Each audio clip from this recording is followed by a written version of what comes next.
Hello and welcome to the stream. I'm Dave March, the Spy Guy, and I'm once again hanging out with Warhound here on a Friday afternoon. Some of my usual guests are very hard to try to pin down for a panel these days. They're often traveling or off in another time zone or just not responding to their Twitter messages. So that's what's going on there. I do think I should start reaching out to some of my other communities to see if we can get some people to join us on these types of shows. Hit the Slack server and see who's interested in coming on. But I've been covering Epstein all week, and we were just talking off channel for a second about Steve Bannon and all the stuff that he's been up to. All right, sorry, my AirPods decided to be stupid and disconnect, and I'm like, what is going on here? Yeah, as we were just discussing real quick before we started, the revelations of many of the 2016, supposed populist commentariat that have been completely laid bare, where it's like, oh, you were all given to us. You weren't organic. You weren't fucking, these up and coming people. No, you were all put into play specifically to sabotage us. Mm-hmm. And what makes it even more sinister is the fact that they were trying to recover the position with Epstein. Like Bannon had a series of interviews that he wanted to do in order to try to rebuild Epstein's reputation.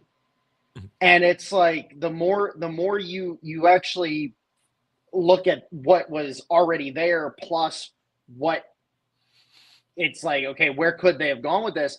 It's like, oh, they were trying to maintain that network. Mm-hmm.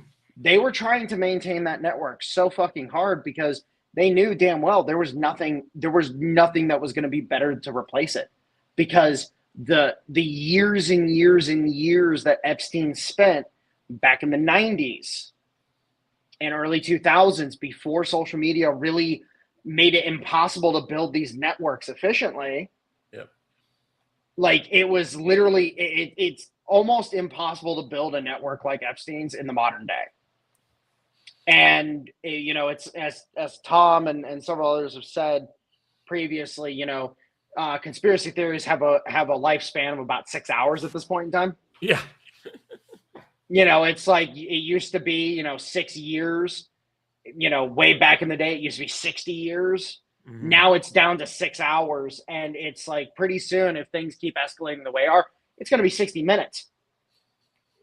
And it's going to be literally a case of like, how do you build an intel network like Epstein's and be able to actually keep it under wraps? Well, you fucking can. And so they were looking to preserve that.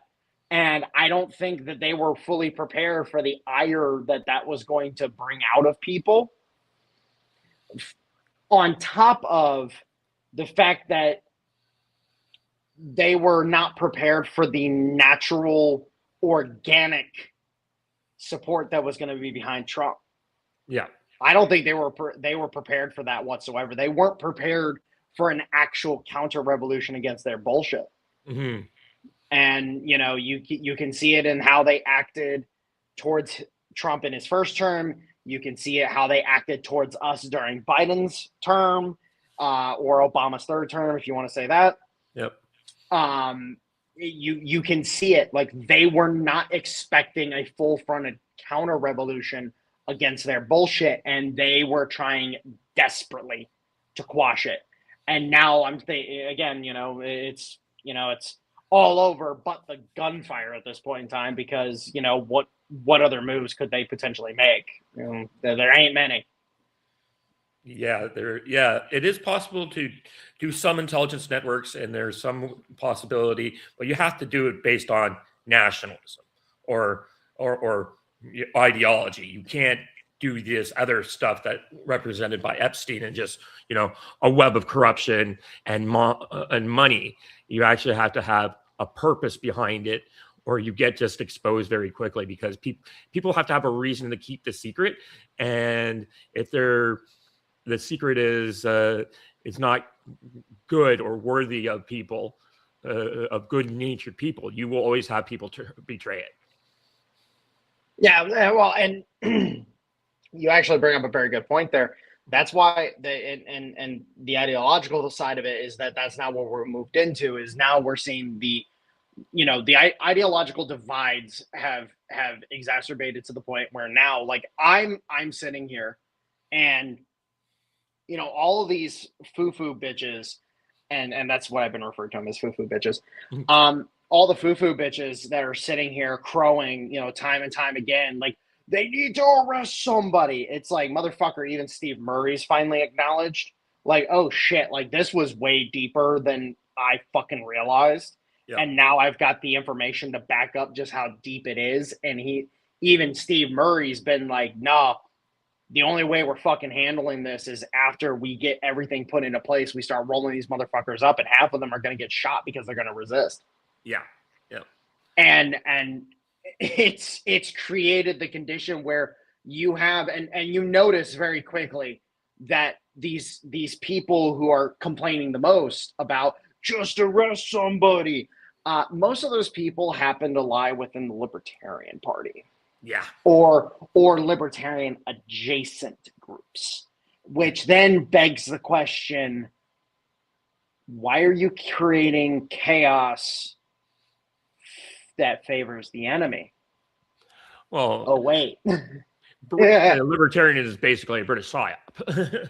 Well, that's the point, is that then us who are much more knowledgeable on libertarianism than even the libertarians themselves, we know now, we have the information of, oh yeah, libertarianism comes out of the French Revolution, which was a British operation to begin with.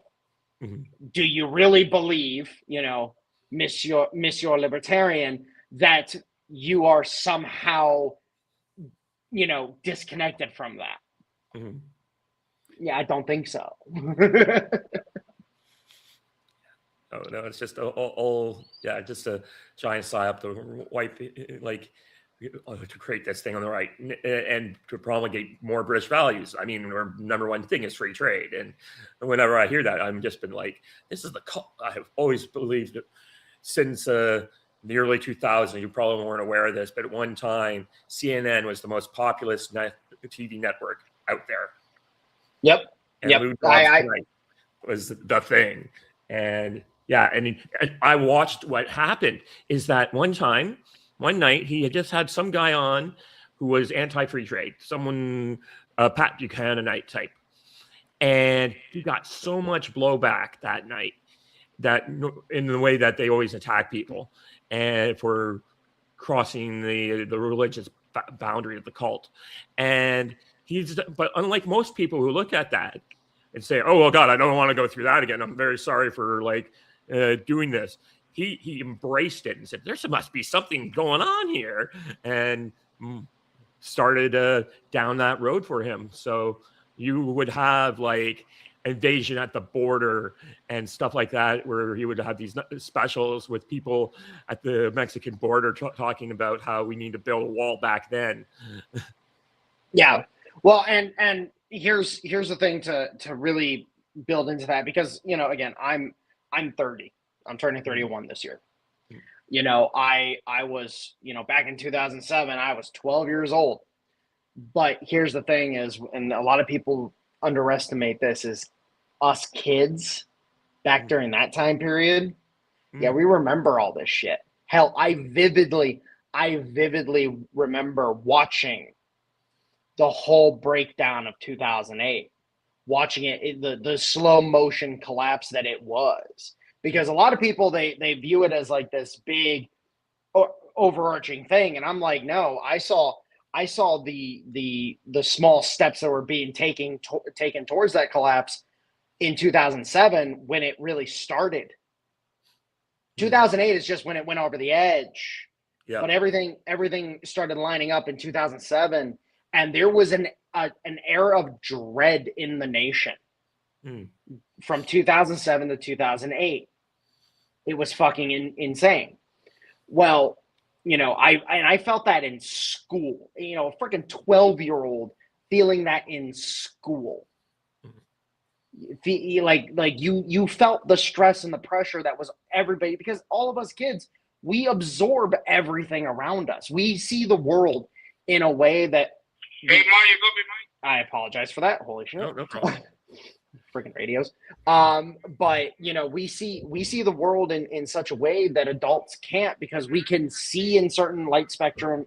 Our light spectrum, or our a kid's light spectrum is totally different than an adult's light spectrum. There are frequencies that kids can hear that adults can't. Hell, I forget what it is, but you lose. It's something like 2 or 3 or 4 overall frequencies of your range of hearing by the time you're 40. Yep. Yeah, no, I remember it happening to a friend of mine. No cell phones in the classroom, but people were, some of the kids smuggled in, and their ringtones were made of those frequencies he couldn't hear. And he's like, why are they always giggling? Oh shit, they got. And then he found that out. It was like, oh yeah. Yeah. Well, and that's the thing, is that then it's like, oh, crap. You then look at the millennials and you start wondering, like, okay, what were they feeding the kids via those frequencies? What were they doing with this? What were they doing with that? Mm-hmm. And it starts to really actually paint a concept in your mind where you're like, yeah, no, there's more going on here. Like mimetic warfare, for example, mm-hmm. like they now understand just how effective mimetic warfare is. I don't think that they truly, like the military, I'm speaking of the military and the intelligence side of things. I don't think they understood just how effective mimetic warfare was until 2016. Mm-hmm. And then 2016, and they were like, what in the good Lord's fuck is going on? Mm-hmm. And then now you're seeing those mimetic attacks across the fucking board. And, everybody has this idea of, oh, the left can't meme. And it's like, now, wait a minute. The left can't meme because it's the regular lefties can't put together a meme that's actually really fucking good. But what about those left-wing memes that kind of go, you don't even know it's a left-wing meme because it hits a really, really nice middle spot. Yeah. Where it's like, it's just enough, in the middle that it's not construed as a left-wing meme, mm-hmm. but it hits that spot so powerfully. And I'll tell you this right now, I'm pretty sure that's exactly what happened with Epstein. Because, Ian Burlingame pointed this out, and he was pointing it out for the sake of the people who might not realize it. For us that actually understand this shit, it is what it is. The Republican Party is a left of center party. Hello, Stoner. Thanks for joining.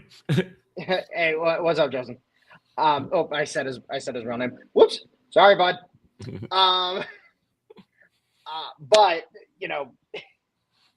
the point is that the Republican Party is a left of center party. It absolutely freaking is. The Democrats have always been the left wing antipode to the left wing party,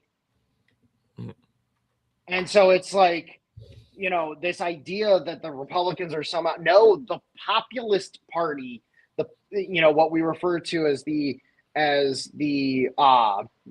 crap. What was the name for the National Republican Party with Abraham Lincoln? What was the? Oh, the Whigs before them? No. I'm trying to remember what was it called? The Unity Party that they formed after, or basically during and then after the Civil War. I forget what the exact name was. I know the Greenbacks were around for a while. Yeah. But the point is that it's like, those are the moments where you get actual right-wing policy coming into play. Prior to that, heavy right-wing policy wasn't really viewed as essential, because at the end of the fucking day, it was literally a case of like, we were always a liberal country across the board. We literally told our king, go fuck yourself and your taxes, and then fucking went about it. The Republicans were founded by free soilers and Whigs. business leaders and emancipationists. Mhm. You know, and mind you, you then see further on in history, like when the abolitionists start coming into power, because remember, the free soilers were not abolitionists. Mhm. Anybody who tells you that they were an abolitionist movement, they're absolutely wrong. The free soilers were an emancipationist movement. There's a key difference there. Mhm. And for anybody who watches this later, I'll explain that difference real quick. Abolitionists, they want to ban slavery right now, free all the slaves, and be done with it. Period and story. The consequences be damned. These are the people who caused the U.S. Civil War, by the way. The emancipationists, they take the slow and steady route to allow the system to change without breaking the system. This is where we get legacy slavery, for example, where legacy slavery as a policy ended the transatlantic slave trade, and no new slaves could be brought into the country, period. And so thus, the only way new slaves could be made or found or any way, shape, or form is if they were born into slavery. Mhm. And a lot of people, they have this they misconstrue these two groups together. And it's like, no, the emancipationists, the abolitionists fucking hated each other, because the emancipationists understood that you couldn't just ban slavery, because if you did, the turmoil that was going to be caused both militarily and economically, and furthermore, just the simple fact that at the end of the day, you guys are freaking out about 100 million potential freaking illegal immigrants right now. Yeah. What happens when all of a sudden you have 100,000 free people? And it's probably more than that. I don't It was a few million at the time. I don't remember the numbers. Whatever. But I'm saying in any one of these states, imagine you just have 100,000 people that are no longer being taken care of by the person that owns them. Yeah. They're perfectly free, and the person who owned them is no longer required to take care of them in any way, shape, or form. Oh yeah, that's a fucking refugee crisis. That's a economic freaking shit show. That is XYZ plus fucking 12. Mm-hmm. Yeah, so at the end of the day, what you start to realize is that the accelerationists, the abolitionists, in this example, are always trying to push these insane policies. Mm-hmm. And then the emancipationists, who are the moderates, who are actually getting work done and actually doing really good work, always get trounced by the accelerationists, and then the moderates have to come in later and clean up the mess of the accelerationists. Yeah. Yeah. Yeah, what was I going to say? Yeah, and also the economic damage you're just doing to because every slave is actually an investment in time and resources, money. It's literally the equivalent of money. It's like you're going in and burning all these guys' assets classes, and you don't think people are going to get upset by that. Well, and look at it this way. I don't really care what anybody has to fucking say about this. It's simply put, this is just economics as it works. If you don't like it, don't play the game. Please go find a hole, sleep, and take a forever sleep in it. I don't care. When you tell people that you're going to take their entire world away from them, and you're going to completely burn down their livelihood without any recompense whatsoever, that's going to spark people to revolution, period in a story. That's what happened in the U.S. Civil War. Yeah. Now, again, people, like, oh, it's over slavery. And I'm like, technically, but there's the economics behind that slavery that you're refusing to look at because you just want to boil it down to one key issue. That's because, and I'll say this right now, and hey, guess what? You regressive pieces of shit who are like, I want reparations. Guess what? Fuck your reparations. You got the 14th Amendment. Yeah. If that's not good enough for you, then I full on expect you to renounce your citizenship and jump on a boat, go over to fucking not Sierra Leone, my bad. Go over to Liberia and see how you fucking like it. Oh, by the way, they kill Black Americans over there. Oh yeah. What is it? There was some movement in the 70s. A bunch of blacks went back to one of the African countries and they had a ceremony where they threw their passports in the ocean. A week later, they're all back at that beach trying to find their passports. Oh no, that's the thing. Is like at the end of the day, it's like no, you already got your reparations. It's called the 14th Amendment. Period in a story. And that's the fact that nobody has made that argument to these people is absolutely hilarious to me. Like I have only heard one other person make that fucking argument, and it was Tom. Yeah. But I've noticed that I'm kind of, with the amount of information that I take in over the course of my day and my years, as we go, I've noticed that it's like I'm starting to form opinions that, I'll be honest, Tom, I kind of got you by a couple of years with the Brits. I've always mistrusted those motherfuckers because I watched some of the GWAT shit, and the Brits were doing a lot of hinky shit during GWAT. Because, being the teenager obsessed with, military shit and whatnot, I would look into reports and I would look into the goings on, and it was like, the Brits are doing some really weird shit over in the Middle East. I never trusted the motherfuckers. Especially, I forget the one incident in its entirety, but basically you had this friendly fire incident where it was effectively the Brits tried to blame us for the friendly fire incident. And it was like, actually, no, there wasn't actually a friendly fire incident that occurred. It turned out that it was actually the Brits shooting a couple civilians that they wanted to, try to turn into a friendly fire incident as a cover-up. And it's like, okay, hinky shit. A couple British soldiers ended up getting released from the military, as a quiet acknowledgement of the event. But anyways, point is, why is nobody making the argument against, the reparationist crowd? It's like, hey, you got your reparations called the 14th Amendment, dude. Like, you were allowed to stay here. Yeah, I mean, Lincoln wanted to ship them all back to Liberia. Well, yeah, it's like if Lincoln had gotten his way, they would have all been back in Africa. He would have just shipped them out.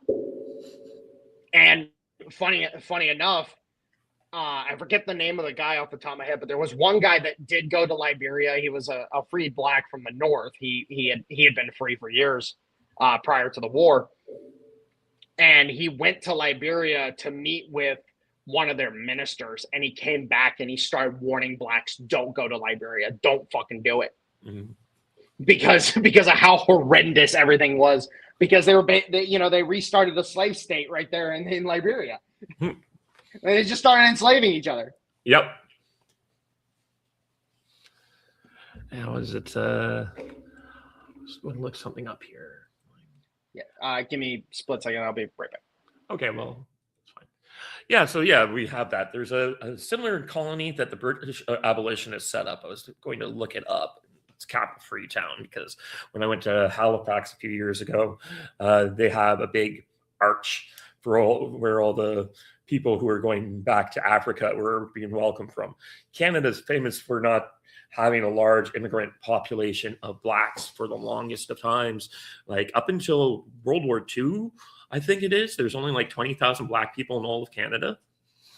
And they were in small things. Like there was my hometown here in Hamilton. We had a community here for a long time. It was the community on the mountain. It's like we have an escarpment and we call it the mountain. And so they settled up there. And of course, because they were separated from the white people by 500-foot escarpment, they were able to blend in all right. And then the other place, there was a place in Halifax, I believe, or New Brunswick called, no, I think it was Halifax, called Africaville. And the well-meaning white city council went in and torched the place basically and put them in all public tenements because they thought they were living too poorly in Africa like that. And then there's go ahead. Yeah, I was actually I was like, oh, you mean the ghettoization of the United States? Oh yeah. Yeah, it literally same shit that happened here. And mind you, this all happens within the same time frame. I wonder where all these policies might have come from. Yeah. Because and this is a lesson for anybody who wants it.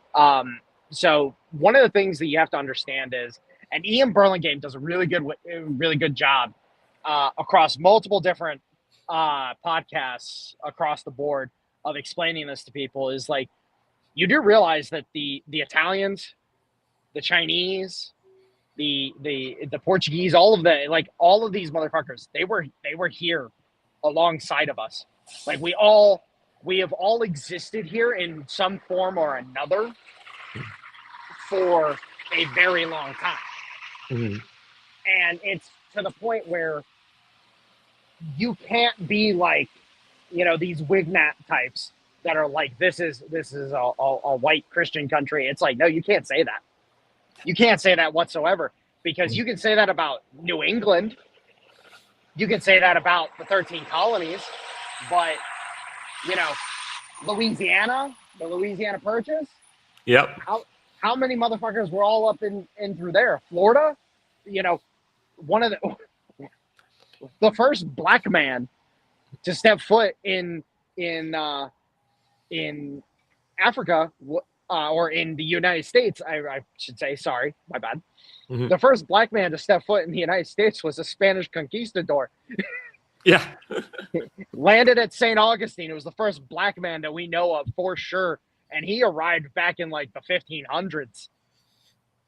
And it's just and he settled in Florida. Like that was his home base. That's where he operated. That's where he raised a family. Yep. It's like, no, like you got to understand, like there has been a mini disparate group of peoples that have settled in this land across the board. Like hell, is it Monroe Bay, I think is what it's called in California, where, there was a Chinese settlement there, a permanent Chinese settlement there for ages, because the Chinese were the ones that the Spanish contracted to map the Western seaboard.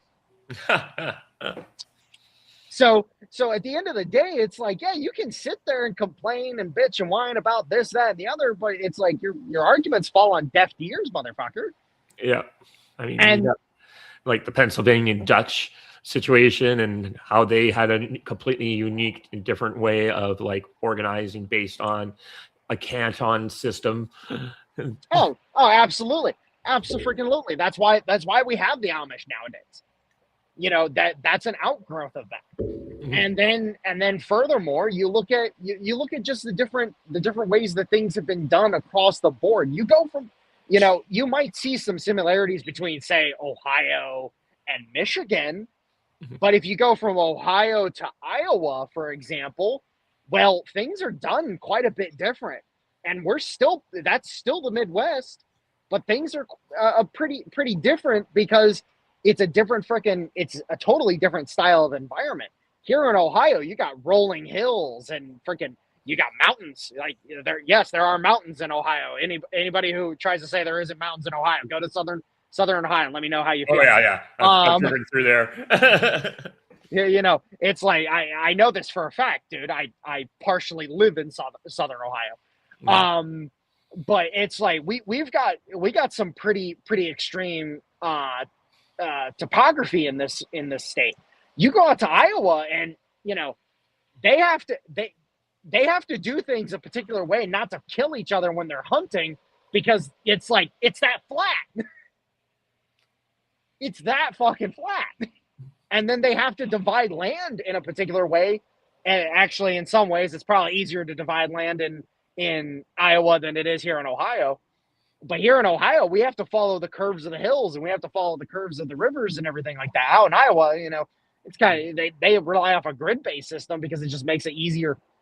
So it's like, I'm sorry, but things are different across all 50 nations of this federation, and that's the thing that a lot of people need to start getting in their heads. It's like it's 50 nations under one federal code.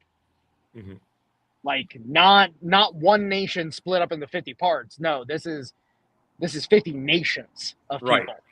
Yeah. And those people are disparate and they are many. It's like you can't get away from it.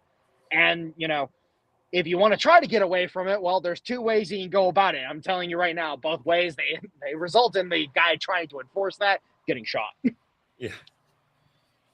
Yeah, Ontario is based on a grid-based system because the military basically ran the joint and they didn't care. Well, remember what was prior to the British annexing the entirety of Canada, there was only one permanent settlement that the British had in Canada. That was Moose Factory. It was the only one. Mm-hmm. Right there on the Hudson Bay. That was it. That was their only permanent settlement in Canada. And it wasn't until they took Montreal and Quebec and all of that they actually started administrating the entire area. And it was a military occupation. Like how many, what was it, 10,000 or so plus troops that they had in Canada at any given time, because that's just how many it took to be able to police the entire thing. So it's like, of course, I'm not surprised at all that it's a grid-based system because it was occupied by the military. Yeah.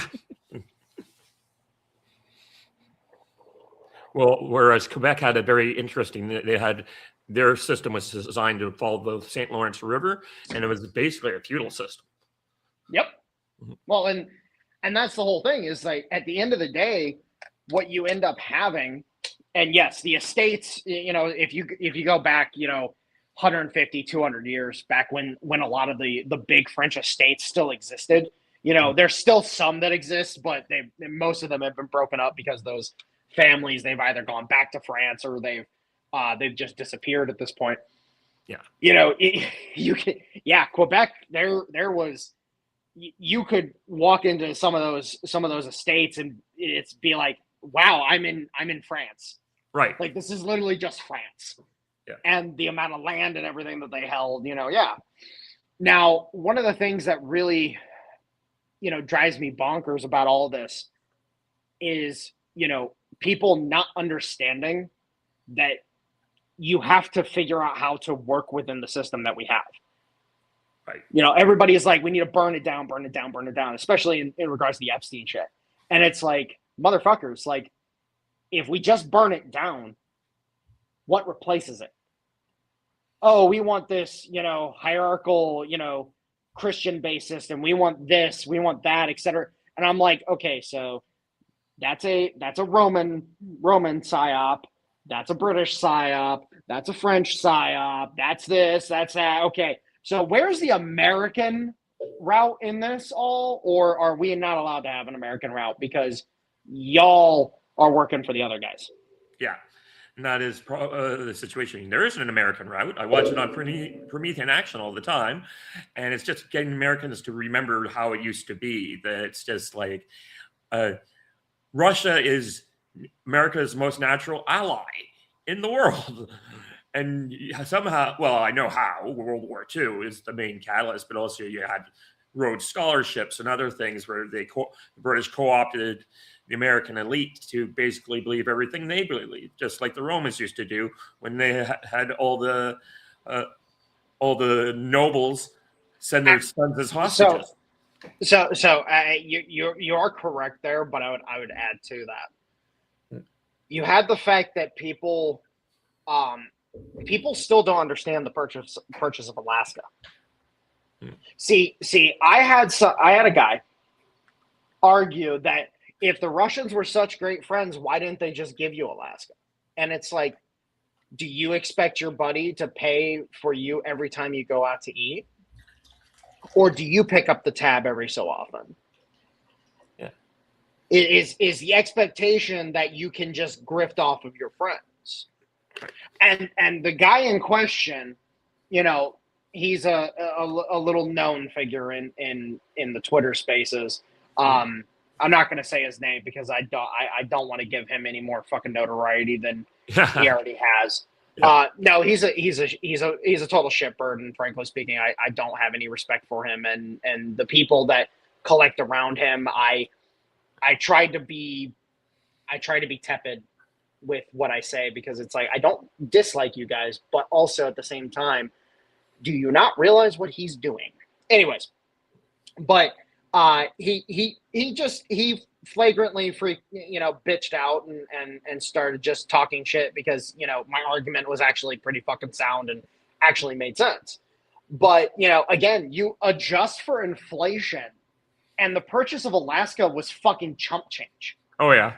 But the Russians didn't need that money. They were trying to emancipate their serf class at the time. No, there's nothing wrong with emulating the Romans necessarily. I was just pointing out that's what the technique was. Oh no, but no. The point is that at the end of the day, it's like, again, they are so desperate. These different groups, especially, and Ian Burlingame, he focuses very hard on the Romans, and I understand because everybody's like, how did Epstein get away with this? And it's like, go look at the ledger at the Roman Catholic Church. Go look at the ledger because it's going to give it away pretty freaking quickly. But yeah, it's just at the end of the day, it's like I look at what all of the different groups are doing, and it's all hinky. Hey, give me just a second.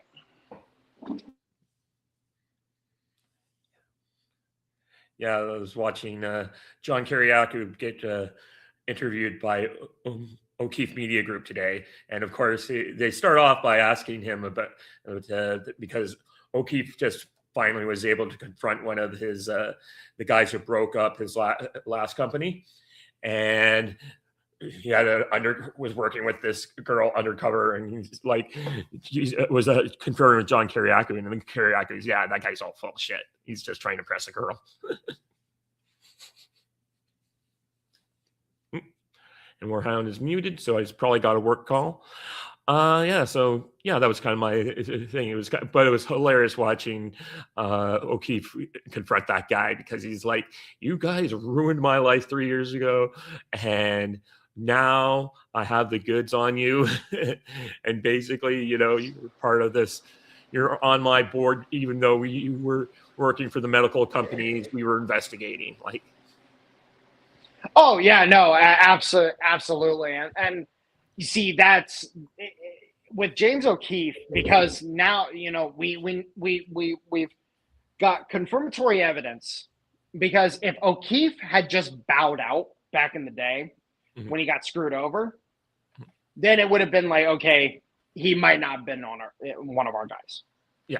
But the fact that he came back and he has been doing the yeoman's work that he has been doing, it's like, okay, yes, he is one of our guys, period, end of story. Yeah. And the more that we're able to, that he is exposing, especially of his old organization, the more we realize, like, these people will do anything to infiltrate and subvert an organization that is doing the yeoman's work as much as possible to seed chaos and discontent. Right. And, I bet you dollars to donuts that they were hoping that, when O'Keefe got hit with that FBI raid, that he would have gotten shot. Yeah. Absolutely. Yeah. And when he didn't, that's when they just had to try to get rid of him desperately, and then it ended up falling apart completely. And now he's, oh boy, the number of exposés that have completely gutted. Like, a lot of people are also not paying attention to that because the outrage over Epstein is so insane that they're not paying attention to the amount of people that are getting outed on so many different things. Right. It's like, I'm sorry, at this point in time, I'm sitting here and I'm looking at how we're hitting Democrat leadership. Like the Mike, how do you say his name? Shirky, I think is how you say it. Sure. Yeah. Yep. Former Michigan Democrat, who's no longer in office, but He straight up said, like, oh yeah, there was a coordination between the Republicans and Democrats to get rid of Trump from the January 6th thing. Like the whole plan was to make sure he could never come back. Mm-hmm. That was the whole plan. And then it fell flat as a fucking pancake. Yep. And it's like the best thing they could have done about January 6th was not to do the prosecutions. That's what, if they had just said, used it as, the white shirt moment or whatever, of just like moralizing, that might have worked longer. But the fact they went and prosecuted 1,600 people, started going after all of Trump's lawyers, how do you think this is going to work out? People are going to be like, you're going up against, like, don't go after the lawyers unless you're planning on killing them. Well, actually, just in that regard, I'll point out something. How many people sat in solitary confinement without trial? Yeah. And that right there, that created the impetus for the counter-revolution to be like, you're holding people in solitary confinement without trial. Yeah. And they're sitting there for multiple years. Mm. People, that was one of the greatest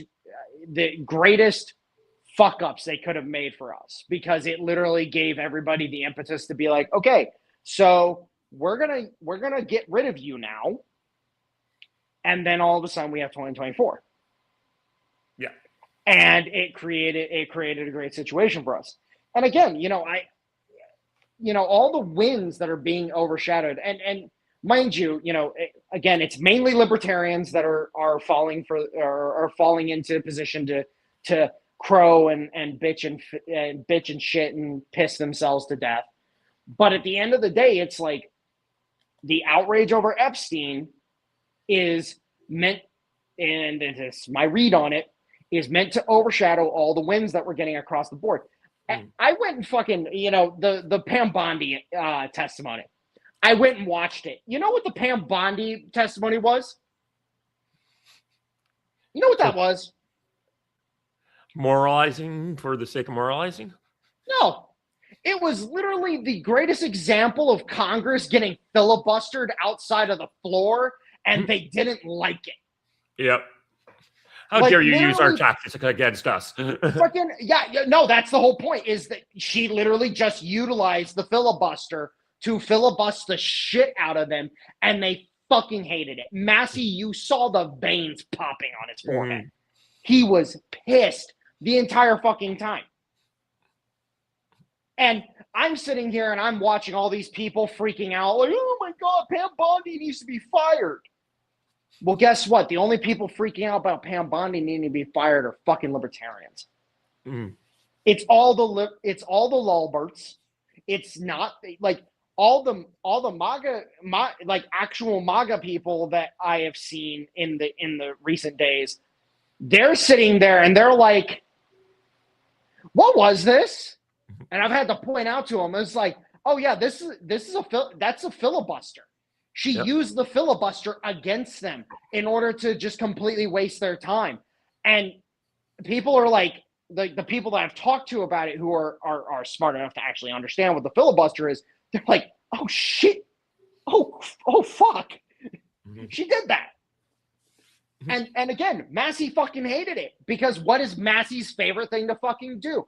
To get up and filibuster and fucking grandstand, because I am a principled libertarian. Fuck you, you fucking shitbird. Yeah, I did find it interesting when Tom pointed out that a bunch of these people are all who aren't getting any APAC money, are getting money from all the same donors.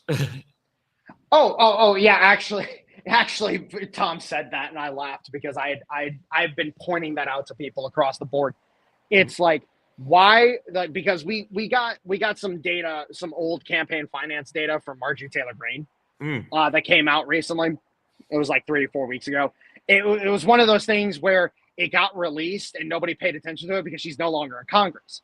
Right. But a lot of her money was coming from the same sources as Thomas Massey. out of California. And it's like, oh, like again, like that's what now, like whenever I encounter these Massey tards, I literally just go like, hey, what's with all this money that Massey's getting from California and Texas? I thought that he got the majority of his money of his fundraising from single donors in Kentucky. Yeah. Oh wait, he's only getting 4% of his donations from Kentucky. Oh, by the way, his challenger, I believe the guy's name is Ed Gallerin, is how you say it. Gallon. I don't remember how to say it. Okay. Ed G. The guy in question. Oh, I can tell you exactly where all the money from Kentucky is going. It's going to him because he's keeping pace in terms of fundraising with Massey very well. Mm-hmm. Now he doesn't have the it's still a 7-1 advantage in Massey's favor, but it's because Massey's getting all this big donor money from fucking California and Texas. Yeah. Oh, by the way, what state is John Thune from? North Carolina.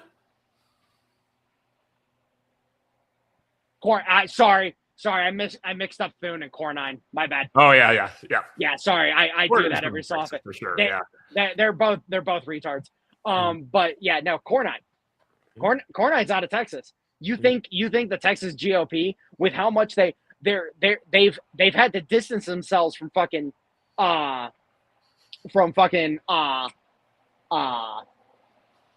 Tony Gonzalez because of the shit show with his current scandal with his secret lover that spontaneously combusted. Now we have the situation where they're like, okay, well, fuck, we're gonna lose Gonzalez. He's gone. He's done. This scandal just blew open so freaking hard. Herrera's gonna take the seat. We need to preserve Massey.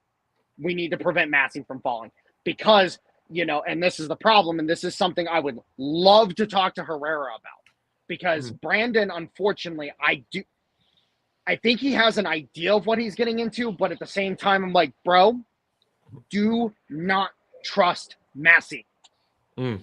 Don't do it. Because Massey is not the guy you think he is. Because again, why would the Texas Republicans, I should say, be pouring as much money into fucking Massey as they are? Because they're trying to preserve a seat that they have a higher chance to preserve than Gonzalez.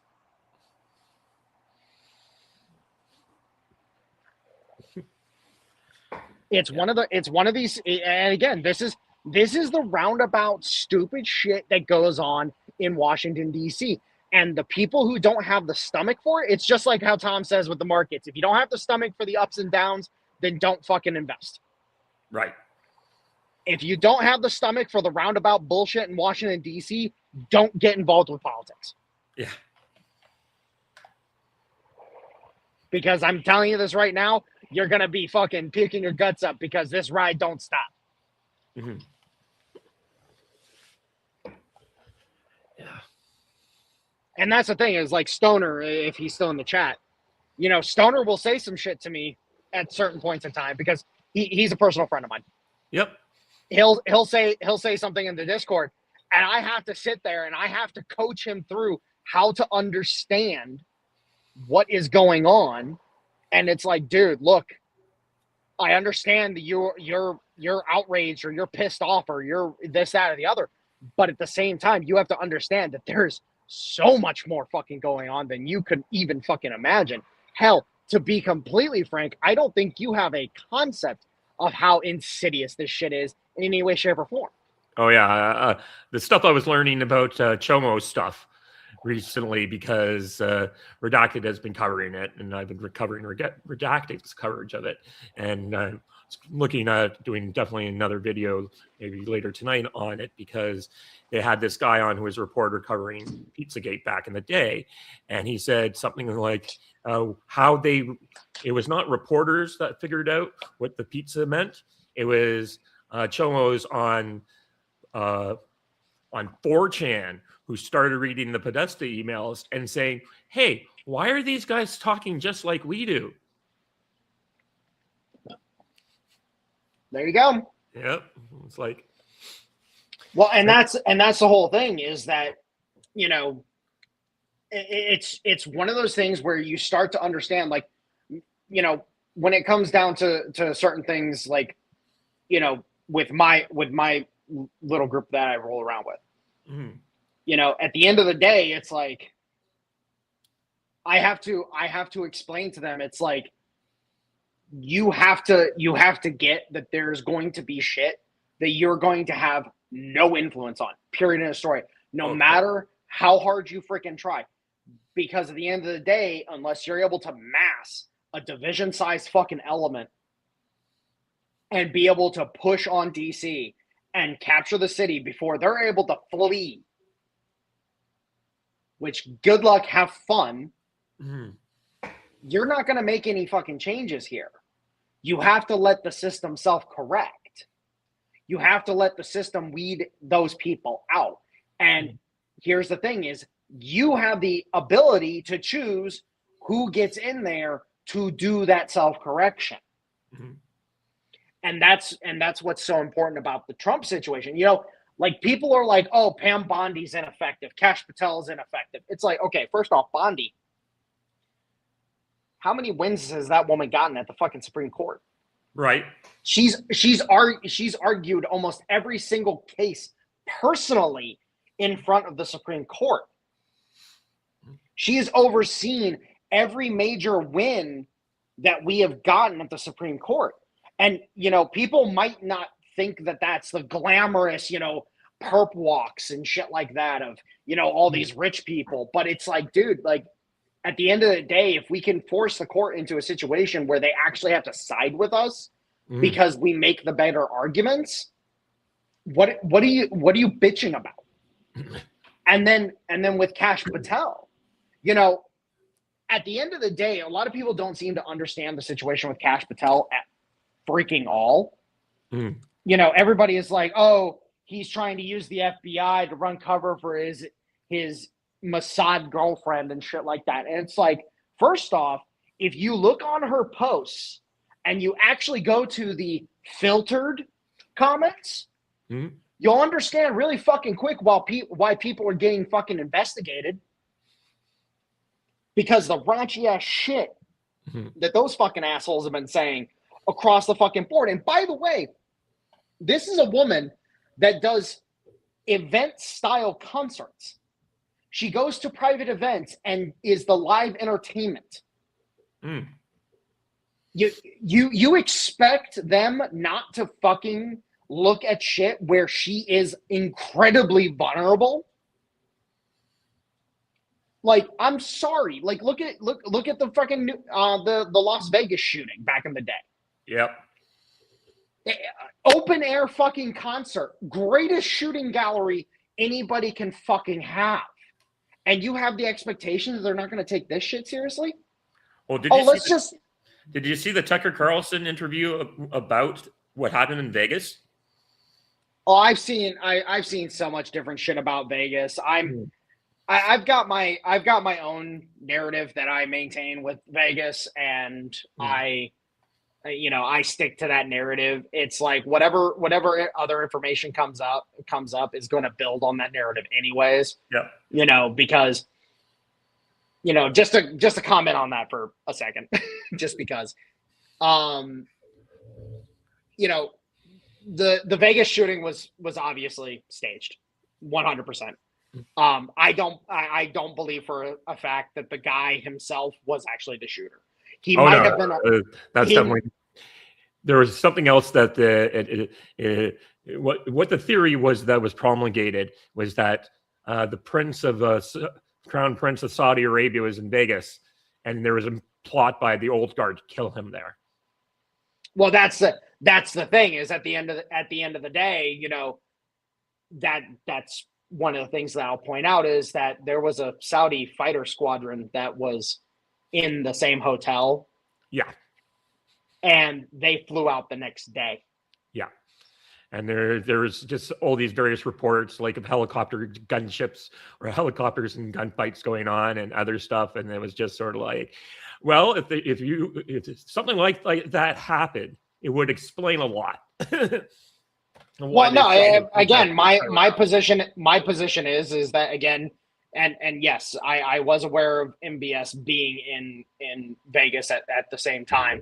I've always maintained that there was something going on because with the Saudis in particular, because MBS has done so much work to purge the Wahhabist elements out of, and to all the Saudis that just heard me say it, go fuck yourselves. There is an element of Wahhabists that are incredibly radical and incredibly militant. Get bent. Anyways, no, there's plenty of Saudis that will try to argue with me. Oh, those weren't Wahhabists. No, they fucking are. They hide in the shadows, you fucking imbecilic pieces of shit. This is why y'all only can survive off of oil profits and not off actually fucking getting your countries in order. Anyways, I don't like Saudis very much, if you can't tell. They supposedly dropped a couple of your buildings, so there you go. Oh no. I see. I don't believe that, because I look at the actual evidence that's presented. I don't believe the Saudis were directly responsible. It was elements within Saudi Arabia that were responsible, that were linked to Osama bin Laden. Well, by the way, Osama bin Laden, his links to Saudi Arabia were one of the schools that happened to be a Wahhabist school. So it's like, oh, there we go. Anyways, it's flagrant attempts by Saudis on Twitter to try to distance themselves from that shit because they're scared shitless that the Americans are going to come over there and genocide them. And it's like, guys, we can understand that there's radical elements within each fucking nation. We get that. We're not retarded. Shut up. Because Iraq and Afghanistan, that wasn't even related to 9/11. 9/11 was used as an excuse for it, but it wasn't even related. Anyways, Jesus Christ. And this is the roundabout, the roundabout nature and the different directions we keep going with this discussion. That's politics, people. Yep. That's fucking politics in a fucking nutshell, because all of these little things fucking interconnect some fucking how. You might not realize how they interconnect, and that's where people like me and David here can fucking sit down and actually have this conversation and connect the dots for you. But guess what? It's all interconnected in some form or fucking fashion. And I am sorry, dude, you should have done a podcast yesterday and had me fucking do my rant that I did to my dad. Oh, okay. What was your rant to your dad about? Oh no, it was just fun. It's just funny. I have been on a tear this entire week. Where it's just like all of this bullshit, all of the fake outrage and the fake fucking, moralization that has been going on. I've been on a fucking tear because it's like, y'all don't fucking know what you're talking about to begin with, and yet you're pretending you know what the fuck you're talking about. Yeah. And especially, and mind you, guys, if we can say what we say about the U.S. government, why can't we say it about the European governments? Right. Why can't we say it about the Russian and the Chinese and the Israelis? Why can't we say it about all these other different governments across the fucking world? If we can see this shit with our government, why can't we say it about those? Oh, we can, we're only allowed to pick on, we're not allowed to pick on the Europeans, but we can pick on the Israelis. It's like, okay, yeah, I see who you are. I know who you are. I know who you work for. Congratulations. I hope that $7,000 in your bank account is fresh and ready so that you can get the fuck out of the country, motherfucker. Yeah, right. Yeah, run to Mexico. Oh, wait, no. Don't run the Mexico. We just got authorization for the SEALs to participate in a military exercise down in Mexico. Oh, by the way, that's code for we're going into Mexico, motherfuckers. Yeah. I saw that all but one voted to do that, and the one that didn't vote is an abstention. The entire Senate voted for that. I'm like, okay, game on. Oh no, because they understand, like, they can't survive under the tariff regime. Yeah, they can't survive under it. Tariffs are paid by the American people, and yet all these countries are having huge problems actually surviving under the current situation. It's really funny how that works. It's maybe just maybe if people knew how tariffs actually worked. Mm-hmm. Actually, you know what, David? Let's just do a little tidbit there for us. David, how do tariffs work? Tariffs are usually used to basically they're a tax on imported goods. Okay, yes, that's the definition. And they're usually put in place to protect key industries or all industry, depending on how you want to do it, and to encourage internal development of the system. And usually, also, you want to have a banking system that may not be usually not a centrally chartered bank. You want to have a banking system of smaller, independent regional banks to encourage investment inside your own country and provide credit to the small producers that need it. Okay, so first off, okay, so we got definition, intent, and overall best case scenario for tariffs. First off, this is why the U.S. has the best possible situation to employ tariffs, because we have all those above things. And no, but here's the thing: is how are tariffs charged? Well, it's a government tax. So yes, but what is it a tax on? Usually when the good comes in the country, so you're charging probably usually the company or you're charging the producers. Okay. Yes, but what are you charging the producer for? Like I'm trying to narrow it down. To enter my country. No. Okay, so what you're charging the producer on and for is the production cost of the good. Not the retail value of the good. Right. Because retail values change. Production costs don't. Oh, by the way, ladies and gentlemen, I'm going to point this out to you real quick. You want to know why the wide breadth of goods across the board haven't increased in price, and only select companies that get a lot of airtime have radically changed their prices? Because, oh my God, tariffs. It's because you're charging the tariff on the production cost. So if something costs $5 and you have, say, a 20% tariff, well, 20% of $5 is $1. So you're charging $1 for that good to come into the country. Note, it's a fucking dollar. Yeah. Not 10, 15, 20. It's a dollar. Now, of course, say, for example, but this item is a $10,000.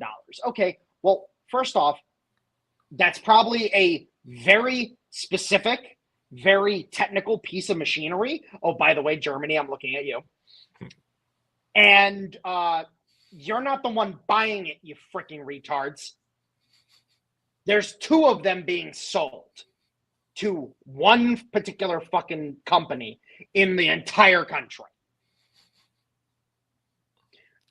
This is a situation where I despise the people who have no idea what the hell they're talking about. Because again, you have these people who are like, oh, it's a tax on the American people. It's like, motherfucker, I'm like, my coffee, my $10 fucking coffee maker that I got from my girlfriend fucking a year ago is still $10 fucking dollars. Right. My eggs are finally down in price because finally the birds that y'all fucking killed 4 years ago have been replaced. Right. Oh, beef prices are still heavily elevated. Oh, wait, it takes 5 years to replace a cow. 5 years. No, I haven't heard the beef price has dropped in half. Yeah, well, that's because now we're importing the Argentinian beef. Right. Oh, by the way, ladies and gentlemen, I'm going to point something out to you. Beef from Argentina is some of the safest, highest quality, and some of the cheapest beef that you can get a hold of. It's a paradoxical product. It's so cheap compared to everywhere fucking else and still has some of the highest standards of any beef in the fucking world. You should be thanking your fucking Lord, whatever fucking God you fucking pray to, that we have an open air fucking route for Argentinian beef into this country. Because I'll tell you this right now. Last time I went to an Argentinian fucking steakhouse, do you know how much it fucking costs to eat there? Yep. It was $200 a fucking plate. Oh, okay. Last time for me, I was in England, so maybe $80.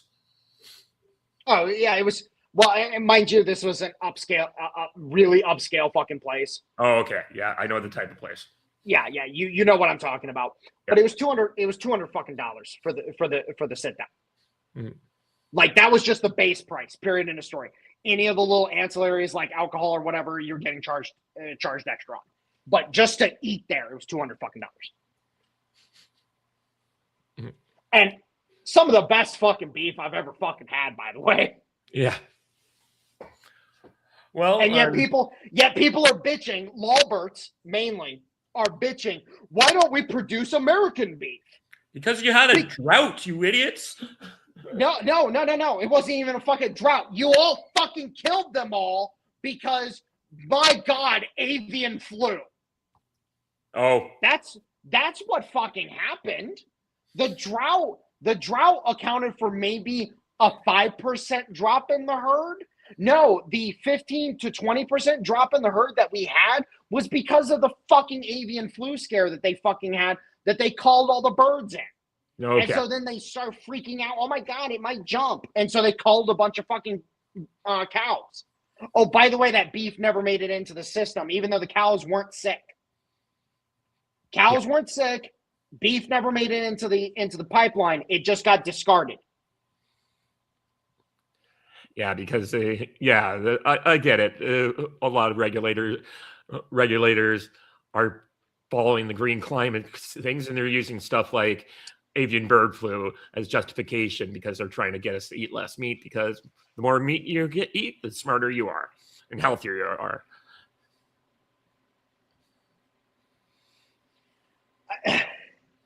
It's a little it's a little more than that, unfortunately, because the thing that you mostly have across the board. Give me a second, actually. Mm-hmm. Yep, no problem. What is it? I was on. Maybe when he comes back, we'll talk about the recent reduction of all of the regulatories, so that you can start making and the destruction of the EPA, finally getting rid of all the Clean Air Act stuff, and finally allowing, you can make coal again, open up the coal mines in America again, which will be great for reducing energy costs even further and bringing the price of internal products downwards. I worked for Sobeys, which is a giant grocery chain here in Canada, for 16 or 18 years. And one of the things about it was I would have a weekly meeting with the boss for a few years there. Every Wednesday, we'd all get together, and the thing we would talk about is the cost per case. And the cost per case is the number one variant to making our cases as cheap as possible to compete against the other grocery chains was gas and gasoline. And the lower your price of the gasoline, the lower the price of your food. Yeah. Okay. So real quick, because you got into that, and I fucking love the fact you took it there. Yeah. Because let's start looking at certain things. Mm-hmm. So I'm going to use garlic for an example, because I love garlic. I'm Italian. I'm Italian, motherfuckers. I love my garlic. And what you end up having is that previously, Ohio, for example, basically produced all of the garlic that we consumed domestically here in the state. And then about 20% of the garlic production of the state would get exported to neighboring states. Well, unfortunately, the primary family that was actually involved in that trade, funny enough, I actually know them personally. Problem is that they stopped garlic. They just stopped farming garlic. Mm-hmm. And so all of a sudden we started having to import the garlic into the state in order to be able to compensate for that lack of production. Where do you import garlic from in the United States? What's the number one state for it? Oh, I would know what garlic. What's the best producer of garlic? One of the southern states, I guess. California. Oh yeah, California. Yeah, it was bread. California, they produce so much goddamn garlic, it's unreal. The amount of garlic they produce is absolutely insane. Mm-hmm. And people might not realize this, but garlic is the number one seasoning in the world. That it was the first spice that Europeans cultivated, really. Mm-hmm. And a lot of people just don't think of it in that fashion. Mm-hmm. But the point is that you start increasing fuel prices, garlic starts disappearing off your shelves. Right. Because those guys need to be able to move that garlic from one side of the country to the other. Well, what is happening over in California right now? They're about to shut down their entire oil sector. Well, they're shutting down about 20% of it. Mm-hmm. And that's the point, is that they're heavily increasing fuel costs in California, like and much of the western states, Arizona, Nevada, and a couple of the other states over there, like it's all pipelined. So all of that, all that gasoline and everything, it's pipelined. So, oh shit, like we gotta find a way to make sure Arizona and Nevada are good. Oh, by the way, what's being built in Arizona, as Tom likes to call it, Little Taiwan. Yeah. You think these bastards aren't fucking trying to sabotage us strategically? Oh yeah, definitely. I'm wondering what the I can't remember. I believe maybe it is the Navajo, but there's like one of the biggest oil producers out in Arizona way is owned by the tribe. So I don't think that's going to go very well for them. Oh yeah, well that's the thing, is because all their oil goes into that pipeline system to go to California to get refined. Mm-hmm. So I can only imagine with Valero and the other couple of refineries that are shutting down. Like Valero just paid $10 billion to California to tell them to fuck off. Valero's like, no, we're leaving. We're gonna set up shop somewhere else. Yeah. Fuck you. And California's now reeling from it because they're like, wait, we just like, oh shit. Like Valero's just leaving. Yeah. Because originally they were trying to get Valero to produce this ultra low sulfur gasoline and abide by the Green New Deal bullshit. And Valero just said, no, we can't. We're not economically viable doing that. So fuck you. We're gonna go somewhere else. Valero, per my understanding, I've heard some whispers through the grapevine that they've already approached the federal government about getting permitting for a new refinery. So it's going to take a few years before they can get up and running. But here's the thing about the Valero refinery out there. And Tom and this other guy named Mike, I don't remember his last name off the top of my head. They've done a couple podcasts together now where they've talked about it. That Valero refinery, there's only a handful of fucking people who know how to run it. Because it's not like other traditional refineries where you bring up the different parts of the refinery in sequence. Mm-hmm. You have to bring the entire refinery online together in order, and it's so much more efficient and so much overall more productive as a refinery. But Valero's just saying, fuck it. You can have the refinery. Go fuck yourselves. Yeah. And it's absolutely keynote to me that businesses are starting to realize, and again, we're seeing this with New York. New York, they're now talking. There's a communist organization up in New York that's now talking about literally trying to firewall people's money and assets to prevent them from taking it out of state, and so on and so forth. Oh, dude, it's hilarious. It's like, no, go fuck yourselves. Yeah. We don't want anything to do with you people. We're taking our shit and we're going elsewhere. Yeah. And by the way, the groundwork for this similar kind of exodus was laid in the UK. I can use my own family as an example. Yeah. Because the Scottish branch of my family, moderately well-off business owners, owned a trucking company and some agricultural companies and a couple other things. They fucking said, screw it, sold everything, moved to Texas. They're now ranchers. They're now ranchers down in Texas. Yeah. And mind you, they're not just ranching. They also are opening a slaughterhouse. They're also doing the distribution and so on and so forth. They're doing it right. Mm-hmm. And now they're slated after they, I've heard through the family. They're now slated to make almost double bare minimum what they were making in the UK. Right. And they're like, we don't have to abide by all these stupid regulations. This is awesome. Yeah. It's like these states, again, we're a federation of 50 nations. There are a handful of nations of this federation that are going to end up killing themselves slowly but surely. The rest of us are going to benefit, and then we're going to go kill them kinetically because they decide that they're going to, invite, our enemies to occupy their territory. And It's like, nope, go fuck yourself. Boo-hoo, womp womp.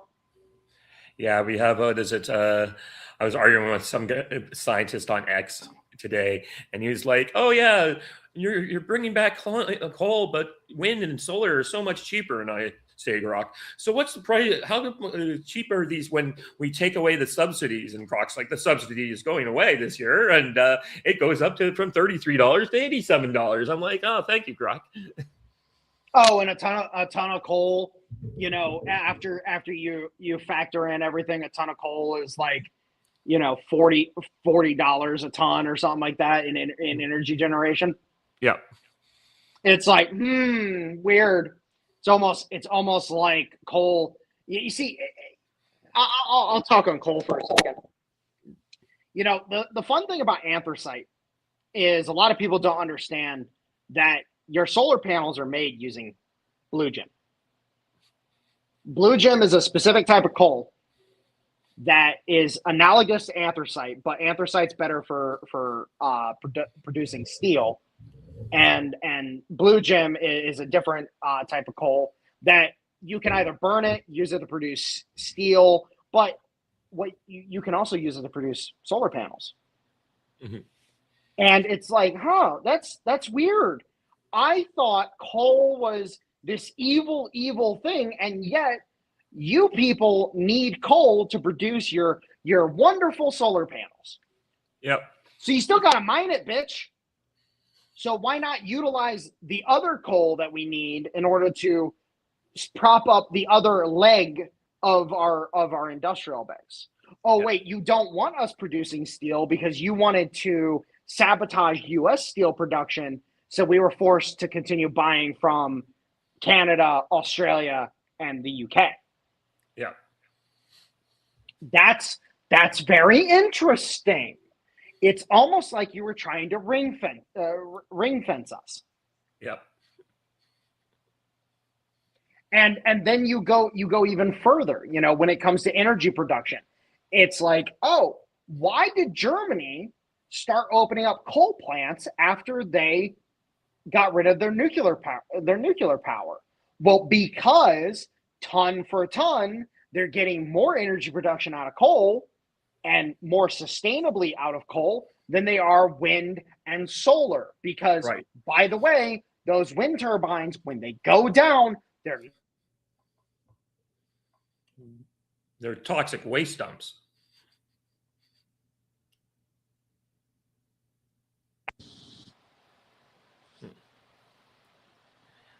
I'm wondering if I'm frozen or he's Oh, frozen.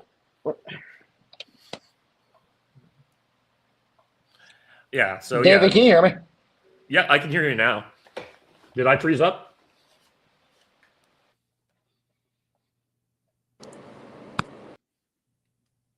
Oh, he dropped down. So hopefully he'll be back soon. I'll continue talking about some other stuff. Yeah, no, so these wind turbines were supposed to last 15 years. They have a half-life of, oh, here he is. There, you're back. I apologize. I have an alarm that goes off at 4 o'clock. Oh, okay. Giving me a heads up about market close, and apparently it just completely destroyed my audio. Okay. I apologize for that. No problem. Where did I die off at? We were complaining about wind farms. Oh yeah. Well, okay. I'll just continue where I stopped at.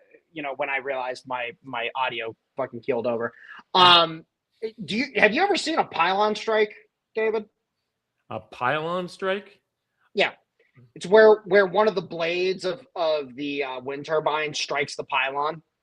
No, I have not seen that, but I've seen wind turbines. They used to have a bunch here in Ontario. They're kind of gone now.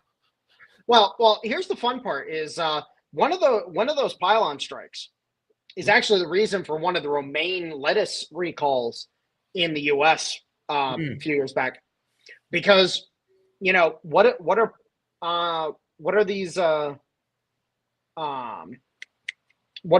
turbines made out of? Made out of carbon fiber. Yeah. Oh, and carbon fiber.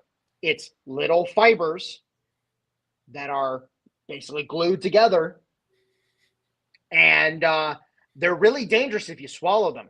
Yep. They can kill you. Yep. Well, they had a pylon strike over a field of romaine. That part of that romaine got shipped out, because it looks fine. Problem is that, an FDA inspector came in, thank freaking God. Yeah, right. Or USDA inspector, my bad. Yeah. USDA inspector came in and was like, wait, it was contaminated with carbon fiber? No. No. All of this needs destroyed. Call the office, get a recall started immediately. Mm-hmm.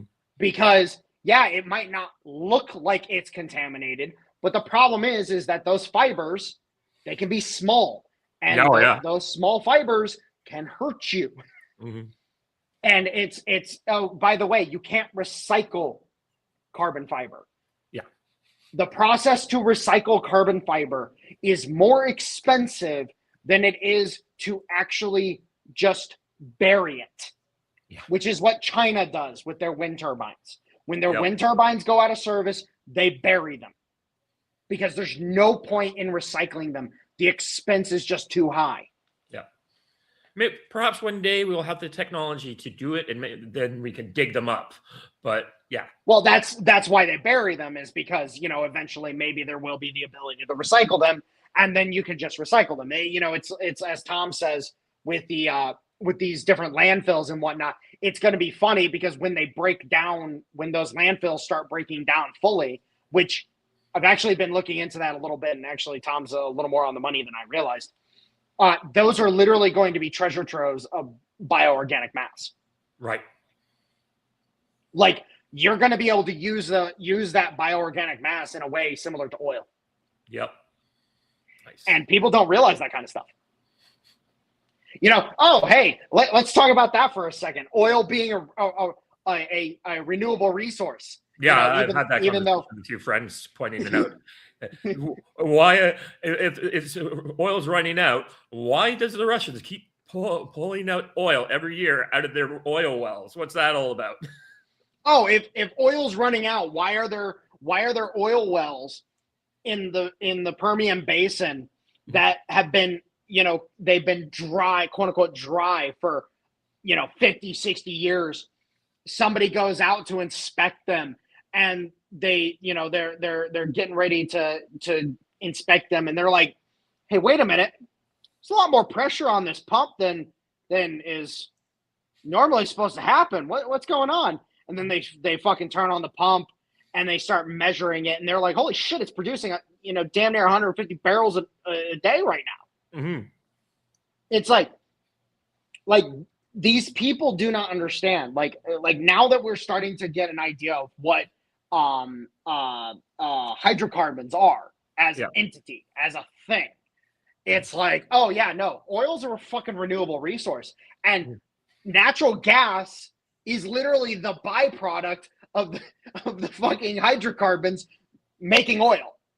So these motherfuckers, mind you, anybody who's confused, hydrocarbons are these little single cell organisms that they break down organic matter and produce oil.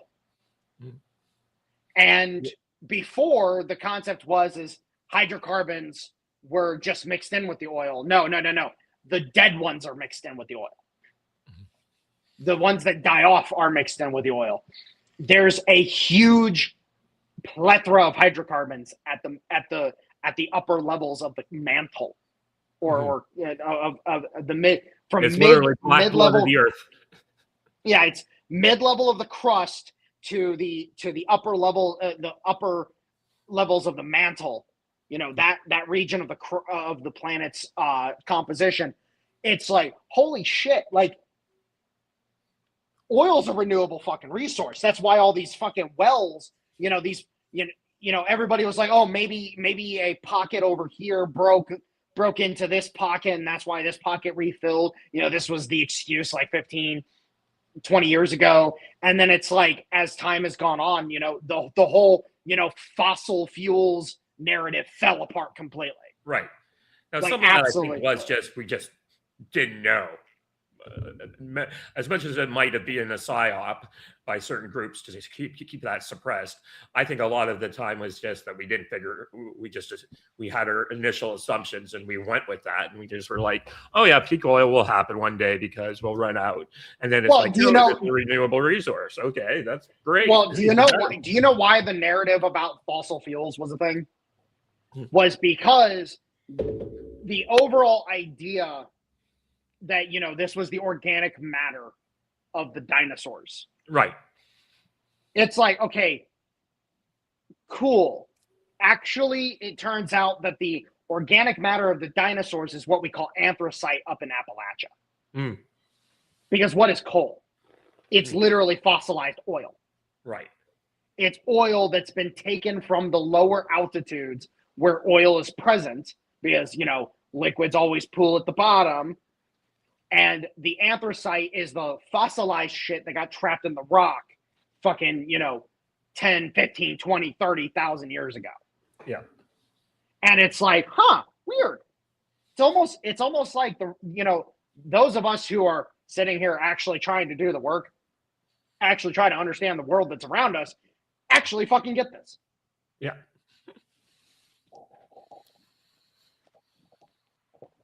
But hey, we're just crazy conspiracy theorists. We don't know what we're talking about.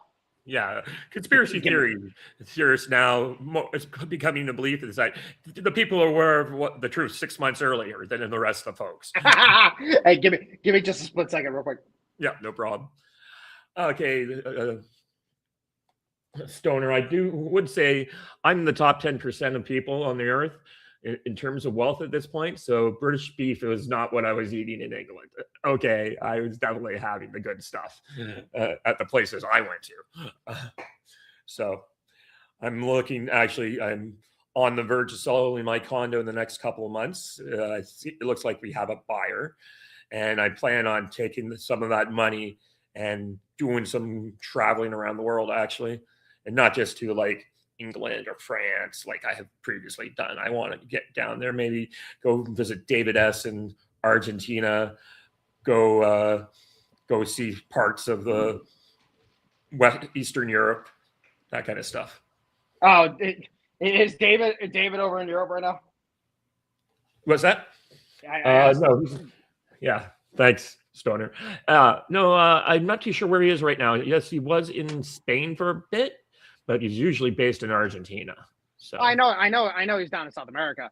I was just you said people were traveling, so I figured you were talking about David going over to Europe.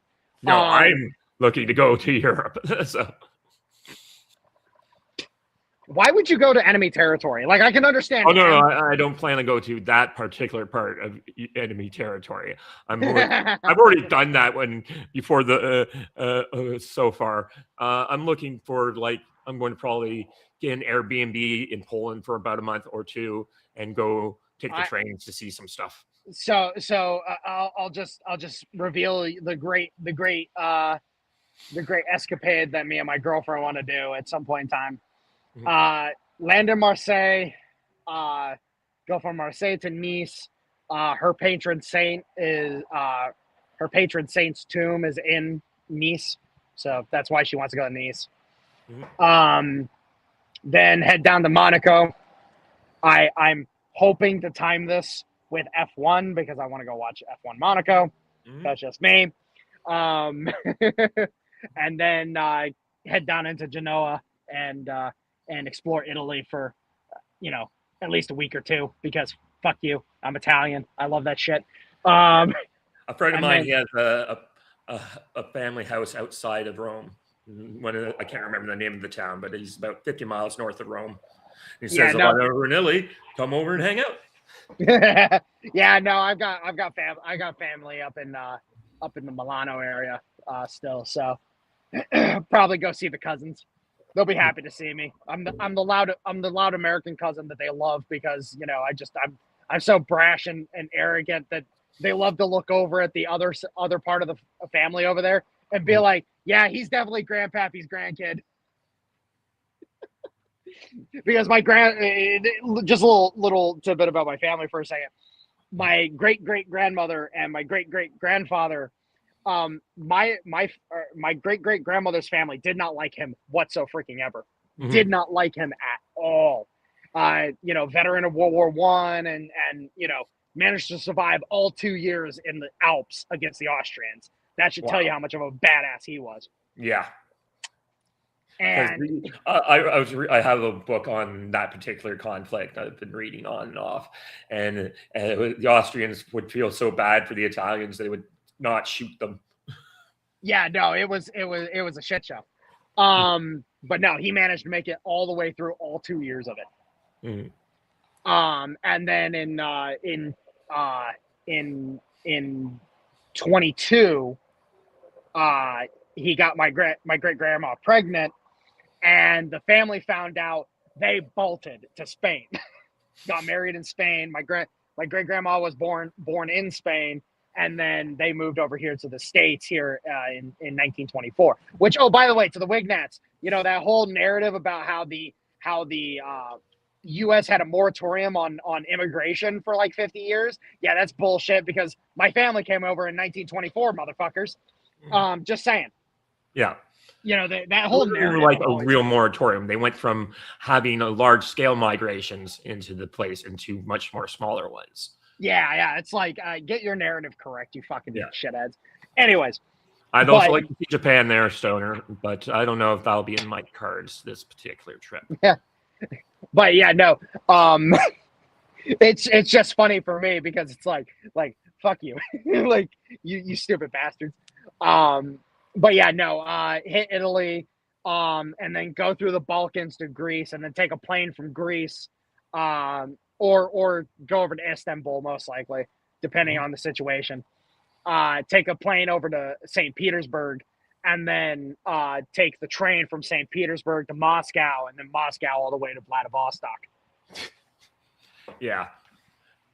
Well, the Russians have to finish off the Ukrainians first before we can have that particular trip. Oh, I'm fine. I'm fine with going while the war's going on. Like, what are the assholes going to do? They're going to bring the Europeans in? You're not like Scott Ritter or someone like that who they're actually going to screw with. Yeah. Well, and that's also the other thing. If I fly into France and then I take a trip through Southern Europe and then end up in Russia, like, oh, hey, like, wait a minute, you flew from Vladivostok to Tokyo? Yeah, we spent a week in Tokyo. It was great. Yeah.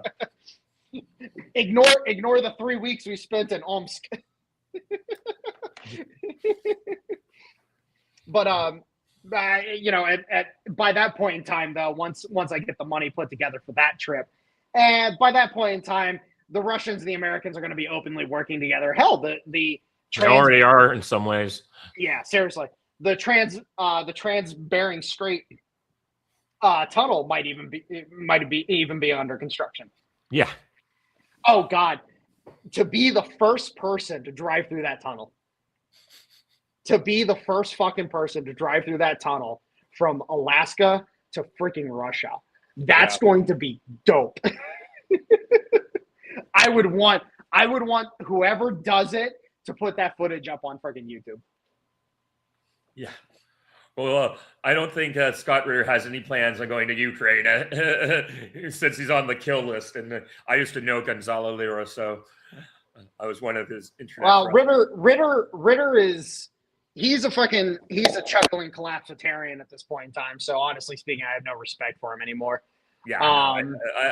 I've kind of given up on watching a lot of these guys because of like the vehement hatred of Israel on such a godly level. I'm like, I get it. They killed a lot of Palestinians, but that was an urban warfare fight. And I was never going to go well. Even then, you now actually look at the numbers. Like Hamas, you know, has openly acknowledged the numbers. Like the number of people that actually got killed that were civilians was actually relatively low. It's like 80 to 85% of the those killed, they were combatants through and through, because Hamas is straight up talking about giving stipends to the widows. Yeah, and they revealed the numbers inadvertently, and it's like, okay, well, at the end of the day, 85%, you know, let's do it. Let's do it, you know, conservatively, say 80% combatants. Mm-hmm. 80% combatants, 20% civilian casualties. That's what Russia's fucking doing in Ukraine right now. Yeah, I mean, yeah. It's I think the Russians are much lower, actually, percentage-wise. Well, but maybe, that's also easier to do when you can have all the civilians evacuate the area as much as possible. But that's the thing, though, is at the end of the day, that's what the Russians went for, and they just happen to have a better time with it, because they're able to evacuate a shit ton of the civilians, because the civilians are fucking running for the Russian lines as fast as possible. Mm-hmm. Like, and this is the funny part. Even the Ukrainian civilians, like even the civilians that are pro-Ukrainian, are running for the Russian lines, because they know damn well they'll get stopped on the Ukrainian lines and searched. And if they happen to be a dude and happen to be of the age of 18 or older, they're going to get fucking pressed into the service. Mm-hmm. So they're running for the Russian lines because they know damn well the Russian lines are safer to go to. Yep. So it's like at the end of the fucking day, I just, again, the whole arguments against Israel when it comes to the Gaza situation, it's like, okay, so you're telling the U.S. that we're not allowed to hit Mexico. We're not allowed to hit Venezuela. Oh, wait, they did do that. They did the same thing to the U.S. that they did to Israel, but Russia gets a pass. Okay, you're just a chuckling collapsitarian at that point in time. Mm-hmm. So it's you know, fucking Atlas News, whatever the fuck, shit, Brian, whatever the fuck his name is. Oh yeah. Brian Berletic. Berletic, yes, thank you. Berletic, he's the same fucking way. Like I'm like, oh, this is why you live in fucking Thailand. You know, that's why Glenn Greenwald lives in fucking Brazil. That's why you guys live in these different areas, because you can't live in the United States, because you're going to get fucking just absolutely gobsmacked anytime somebody sees you in public. So you live in these different places so you can talk shit about the U.S. because you know you're not going to get gobsmacked. Yeah. Like we see your game at this point in time. And again, you look at Berletic's fucking coverage and it's very clear. Like he's a sympathizer for the militarist wing of China. He's a full-on sympathizer with them. Yeah. And mind you, this is you know, back to the discussion of you know, these people outing themselves. And the same wing in China just got handed their worst defeat ever when, what was it, 80 officers got relieved of their commands. Oh, yeah. Yep. And Xi Jinping is sitting there like, yeah, let's work with the Americans. Mm-hmm. It's like, what? What's going on? And now the Europeans are freaking the fuck out because, several deals fell through very quickly with the Chinese. Yep. And now the Europeans are screaming, "Oh my God, the Chinese, the Chinese, the Chinese!" And it's like, okay, we see your game, stupid fucks. And we know what you're about. Yeah, I knew that the Russians were in on the job in Venezuela when within 2 weeks because none of the weapons contracts had been canceled. So here's the fun part. Here's the fun part about Venezuela. So when everything went down like it did, one of the first things I looked for was, what moves were the Russians and the Chinese making? Mm-hmm. And I noticed that the Chinese and the Russians pulled a shit ton of assets out. But there was one thing that was noted in one of the reports, that Russian contractors were in Venezuela at the time. Oh, yeah. And I started digging on that point. Like, okay, why are the Russian contractors there? And then I found that there was a connection between the Russian contractors and Rodriguez. And this is what led me to almost across the board say, inside fucking job. Maduro is not a prisoner. He's an asset. Right. And the Cubans, now that we hard established the Cubans as being in play here, it's like, oh fuck, this was an op to take down the Cubans because the Cubans are the ringleaders of this entire illicit bullshit. Yep. Which, again, a lot of people might not, expect that. Like, oh, the Cubans are actually players, and it's like, yeah, of course they're fucking players. Where did Che Guevara fucking operate out of before he settled in Venezuela?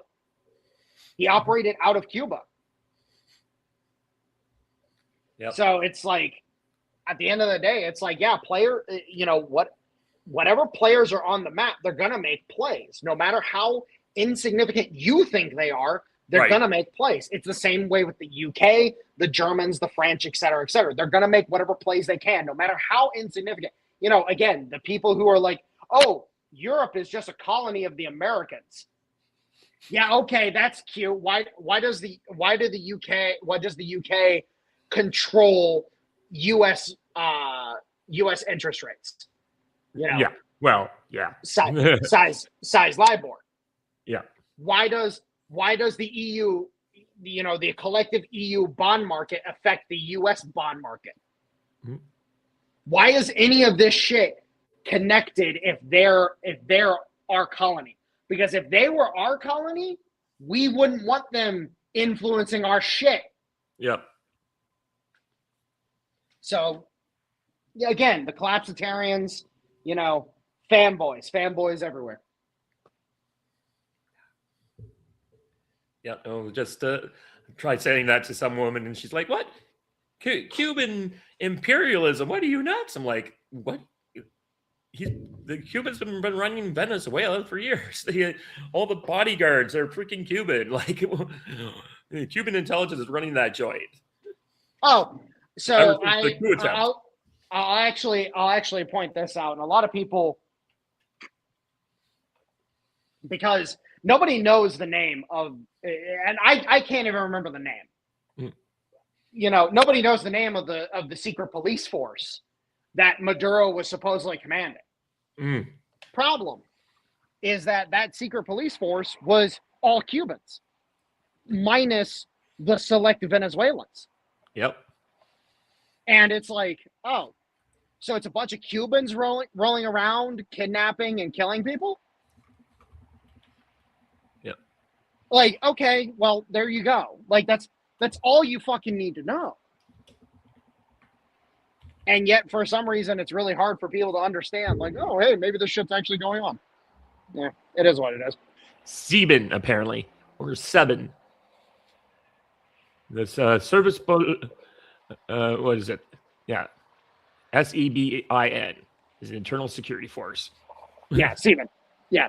Yeah, it's all Cuban. It was, or let me rephrase, it was all Cubans.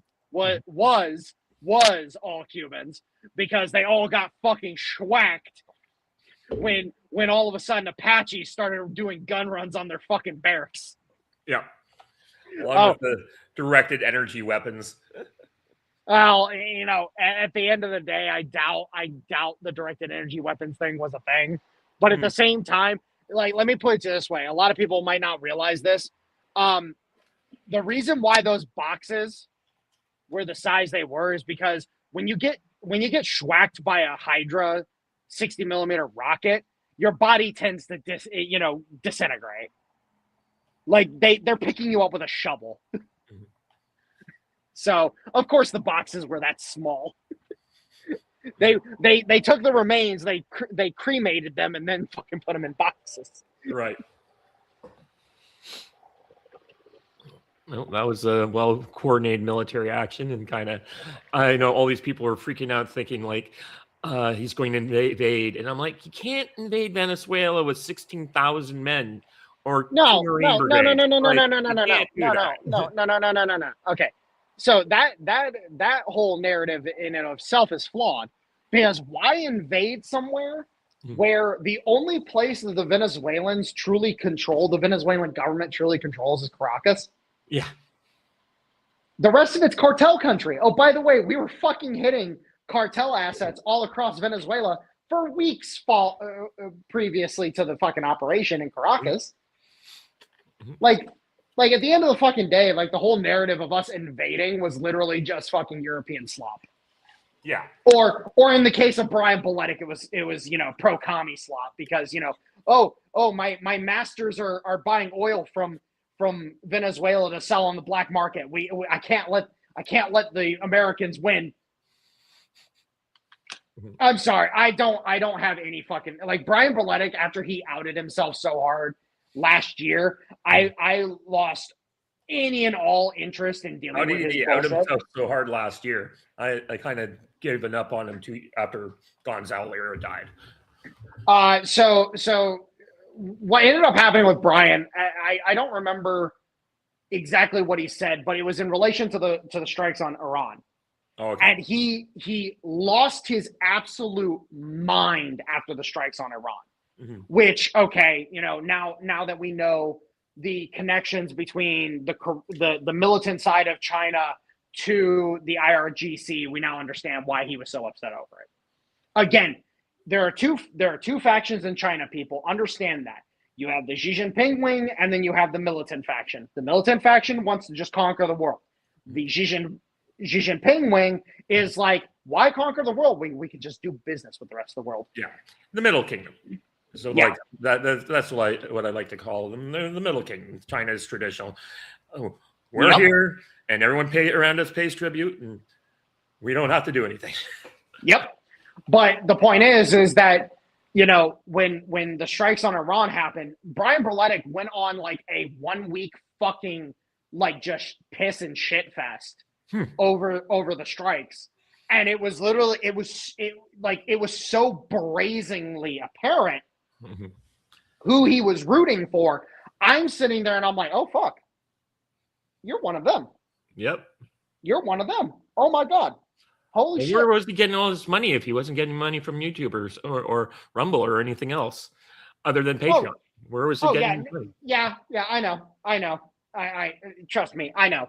It's like, oh, hey, Steve Bannon, Jack Posobiec, et cetera, et cetera. Where are you getting your fucking money, huh? I wonder where. Oh, wait, the U.S. government already fucking knows, and now you're in deep shit. And I do like the assessment that Tom gives. A lot of people aren't going to like to hear this, but wrapping it all the way back to our original conversation, because this is how it's all interconnected in some form or fashion. You might not realize it, but it is, people. That, I hope Trump does exactly what Putin did. I think that he has done a lot of what Putin has done, where he basically has bringing the oligarchs in and giving all these times people are like, why is he meeting with the tech billionaires and doing all this stuff? And it's like, guys, he's having the Putin conversation with them. Yep. The new rules. This is how it's going to work. And if you mess around, we're going to liquidate your nationalize or liquidate your companies. Notice how Jeff Bezos is liquidating the Washington Post. Yep. I do see in the near future, the Washington Post will have all of its employees fired and all of that, and then Jeff Bezos will offer to sell it off to somebody else. Just the asset itself, the Washington Post, it as a asset, sell that asset off. I foresee that happening in the near future. Mm-hmm. And that's the whole point. These people would not be doing what they're doing. Everybody wants to talk about Mark Zuckerberg. Mm-hmm. Mark Zuckerberg would not be just fucking going off and spending time with his fucking family if he didn't take the deal. Yeah. Bill Gates wouldn't have basically completely dismantled the funding apparatus of the Gates Foundation if he had been like, oh, I'm not going to take the deal. Yeah. All of these motherfuckers took the deal. Yeah. And notice how the ones that haven't taken the deal, they're not in the country anymore. They all fled. They did exactly what Khodorkovsky did. And they lost a bunch of their shit. They fled the country, and then he got his fucking yacht confiscated in Europe. Yep. And a soccer team. Oh, yeah, and his soccer team. I forgot about that. But that's the point, is that, across the board, like, and this is the funny part, all of these little shitheads that aren't taking the deal, who are trying to, look at what happened with the Congress. A lot of people aren't talking about this. They're talking about Pam Bondi's fucking testimony. They're not talking about the fact that Congress, supposedly, the computers that were used to allow Congress to view the Epstein files on, they had keyloggers on them. Supposedly. And if it turns out to be true, well, you know what that means, right? They've been reading their mail. Any motherfucker that happened to be searching for their name and shit, we know who it was. We know what they were trying to find. Mm-hmm. Interesting, isn't it? Yep. Again, as I'll point out once again to the viewers, it's all interconnected. Mm-hmm. It's all, in some form or fashion, the threads always connect. Yep. You just got to figure out how they connect, because at some point in time, there's going to be intersection where you're like, wait a minute, this guy and this guy are here. How do they connect here? Yep. It is, the files dropping the way they did and being released in the way they did have pulled back the curtain and revealed the wizard hiding behind the curtain. Oh, dude, it's actually better than that, honestly speaking. The curtain got pulled back, and the people who were supposed to be affected by the Epstein files the most were the first ones to die. Mm-hmm. Look at Europe right now. How many hundreds of bureaucrats have fallen on their swords? How many royal houses are now having to run damage control for certain family members? You're right. Like King Charles, I suspect King Charles kind of just looked over at Andrew and said, "You're a mess." Yep. You're a mess, bud. No, it's and mind you, Massey's trotting out this sultan over in the Middle East. Mm-hmm. And I haven't taken the time to look into the guy or not to see where he kind of falls into this whole paradigm. Yep. But it's funny how that's the only name he's willing to drop. Yeah. There's a few other guys whose names got dropped by Ro Khanna, including Wexler. Well, here's the problem with Wexler, or Wex Lesnar. Yeah, Leslie Lesnar. I think is, or no, Leslie Wexner. That's his name, Wexner. Yeah. Here's the thing I have with that. I think that was a pivot. I think that was, we're going to drop this name. Here's the problem. You look at the files. Mm-hmm. The files are indicative of, Epstein and him were part of this, whole fund managers network. Mm-hmm. But there's no conclusive evidence showing him being involved in the network itself, in Epstein's network. Yep. And it's like, it's the same thing with Lutnick. Like at the end of the day, there's people that are like, oh my God, Lutnick fucking, prostituted out his children to Epstein. I'm like, really? Really? That's your takeaway? Well, I took it was like, no one's going to catch me on this stupid white lie that I'll tell, where I said, oh yeah, I knew that guy was a creep the entire time. Totally. You can trust me on that. I knew that. And then he was caught like palling around with him on his island with his family. But yeah. But that's the whole thing. Is like at the end of the day, it's like, no, you people just don't. Again, the idiots who are freaking out the most, they tend to freak out the most because they're the ones most desperate for validation. Mm-hmm. And then on top of that, you have the individuals who are just so desperate to actually see, their side win. And in this case, the Lawberts, their side is Europe. And, it's like, okay, you Jacobin pieces of shit. I see who you are. I know who you are. And guess what? You can talk all the shit you want, but there's a lot more of me's than there are yous. Yeah. That's why I always knew that these people were going to lose with their anti-humanist agendas. It's like, guys, there's 7 billion of us, and there's only a few thousand of you. I don't like your odds. Oh, no. That's the thing is the Lawberts, and now given some of the more information that we've gotten as of late in terms of Massey, because Massey, they let that cat out of the bag way too soon. Mm-hmm. Way too fucking soon. But I think they were desperate. I think it was a desperation play. Their problem now is that the Massey cat's been let out of the bag.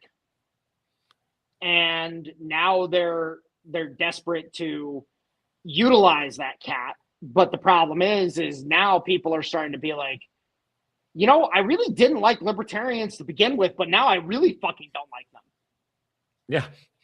And then I kind of like them, but I thought that I was always a conservative because my problem with libertarianism fundamentally was they couldn't believe in evil. And it's like, there's definitely evil in this world, guys. And then the more I learn more about them and realize what they are, I'm just like, oh, yeah, this is not okay. Terrible. Oh no! I ask.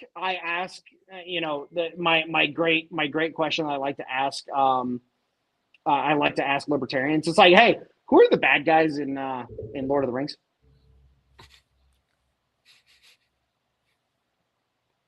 I just love to ask that question because there inevitably I'll get two answers. Mm-hmm. It'll either be there are no bad guys or the orcs. Yeah. And it's like, okay, so the ones that answer the orcs, it's like, cool, all right, you get to live. The ones that are be like, there are no bad guys, there are no good guys. Mm-hmm. I look at them and I'm like, put that one in a cell, get his phone, his computer. We're going to check his search history.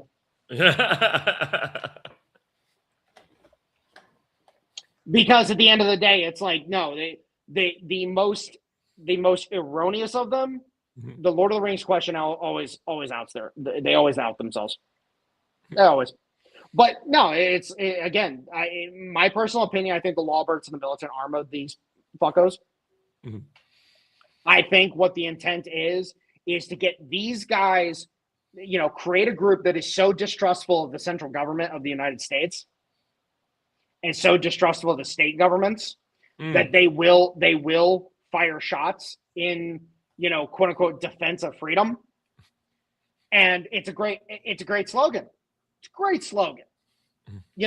Democracy and free and fair elections and the right of the people to choose.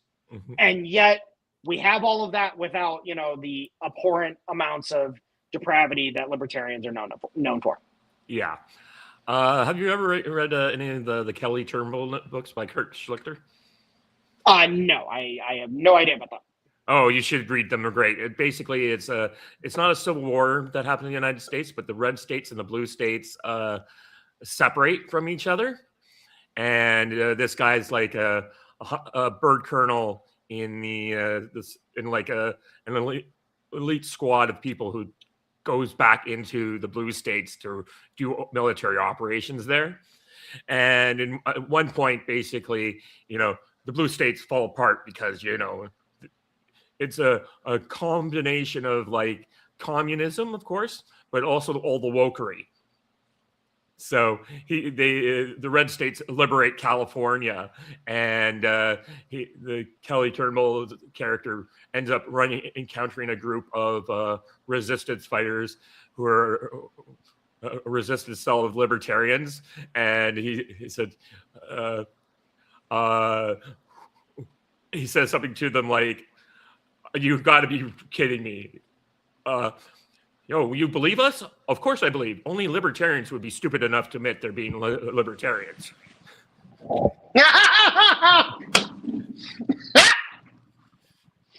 That's good. I like that. That. Yep. Oh, Lord. Oh, Jesus Christ. That's funny. Anyways, I just noticed we just crossed over 2 hours. You want to finish this up? Yeah, I think that's good. I mean, we just got the third caller just disappeared. Watcher went away, but that's okay. I'm just trying to build a platform here and seeing how it goes and drive engagement and have interesting conversations with guys like you, Warhound. So, why don't we? Do you have any final thought, or do you think we should end on the libertarian being dumbass moment? Let's end on the libertarians being dumbass moment because it's the best moment to end on. Okay. Yeah, I have read Panama Red, so Stoner is a fan, so that's great to hear. Anyways, yeah, so thanks for coming by and watching this. The two people watch this, and occasionally I get other people watching it as well. And hopefully we'll build a platform. In order to do that, I encourage people to like, share, and subscribe. And you blast this out on your social media so we can get more exposure. Thank you very much. Bye-bye.